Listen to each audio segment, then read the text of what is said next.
Le département des Alpes-Maritimes joue un rôle essentiel dans le domaine de l'éducation, en particulier pour les collèges, avec 72 collèges accueillant plus de 40 000 collégiens et un personnel dévoué composé de plus de 2500 agents départementaux. Investi pleinement pour offrir un environnement éducatif de qualité, le département est responsable des infrastructures, des moyens matériels, du personnel non enseignant et des actions éducatives complémentaires dans les collèges.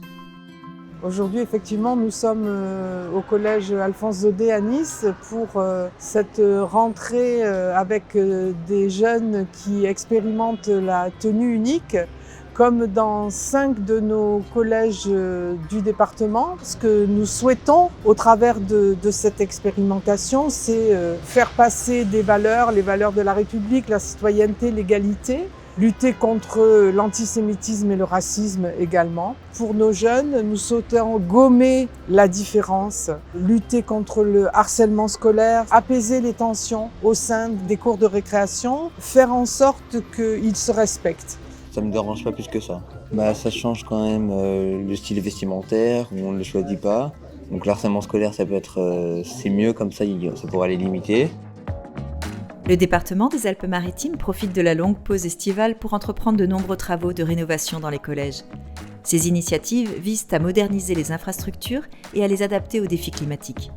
L'objectif, c'est bien évidemment d'améliorer la qualité d'accueil et d'apprentissage des collégiens. Et pour cela, nous identifions des travaux d'aménagement, de confort.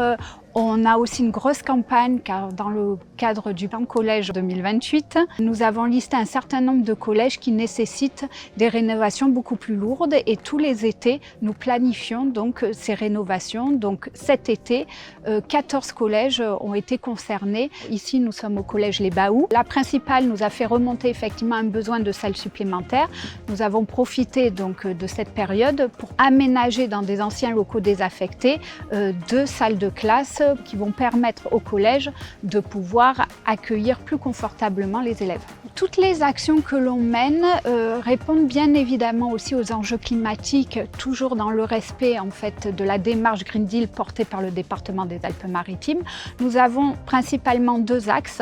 Donc l'axe de rénovation des enveloppes des bâtiments, donc limiter les déperditions, limiter les consommations énergétiques, mais également on travaille sur le confort d'été avec la mise en place de solutions qui permettent de limiter, on va dire, les températures qui ne cessent d'augmenter donc à l'extérieur et fatalement à l'intérieur. Le deuxième axe, c'est sur les aménagements Green Deal dans les cours de récréation. Donc depuis 3 ans, on a lancé en fait un plan d'aménagement de ces cours pour lutter contre les îlots de chaleur et également améliorer, on va dire, le cadre de vie des collégiens. Donc pour cela, on aménage des jardinières, des plantations bien évidemment dont les essences répondent au changement climatique. Aujourd'hui, nous sommes à 12 cours de collège, donc cet été, nous avons traité 8 collèges. Les objectifs de ces travaux sont multiples, donc outre le fait de bien évidemment répondre aux besoins des utilisateurs, améliorer leur cadre de vie, nous devons aussi sécuriser et pérenniser les bâtiments. Aujourd'hui, nous gérons 72 collèges et c'est pour ça que voilà, on souhaite aussi investir pour que les bâtiments ne se dégradent pas.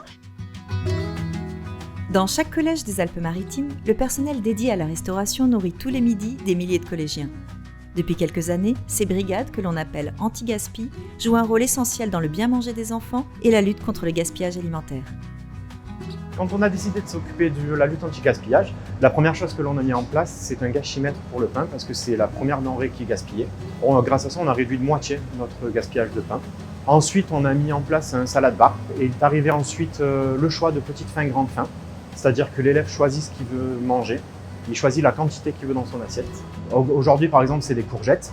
L'élève n'aime pas les courgettes, on ne lui en met pas. Je lui en mets juste une seule pour qu'il goûte. Si au final il aime bien, il revient, on le resserre. Et on a supprimé quasi totalement les emballages individuels, que ce soit le fromage et les yaourts. Il n'y a pas de solution miracle pour donner envie aux enfants de manger ou de goûter nos plats. Je dirais que le choix de produits de qualité et de saison, on communique beaucoup avec les élèves, on leur explique ce qu'il y a dans l'assiette, que tout est préparé sur place, que c'est des produits frais. S'inscrire à tous les ateliers que le département a mis en place, à donner aux enfants la conscience que le gaspillage c'est important. On les responsabilise, donc ils se sentent grands, ils se sentent importants. On connaît le goût de tous les élèves On sait que tel élève, quand il passe, il va pas manger ça, donc on lui prépare déjà l'assiette avant même qu'il soit devant nous. On donne de l'importance aux élèves et ça, ils apprécient beaucoup. La sécurité des collégiens reste aussi une priorité pour le département. Pour sécuriser au maximum les établissements, des portiques ont été installés, des systèmes de vidéoprotection mis en place avec au total 737 caméras. De plus, des équipes de médiation scolaire et des dispositifs d'alarme et de contrôle d'accès ont aussi été déployés pour sécuriser les établissements et leurs abords. Le plan Collège 2028 est une initiative ambitieuse qui vise à offrir aux collégiens des Alpes-Maritimes les meilleures conditions d'apprentissage, tout en répondant aux défis de la modernité et du développement durable.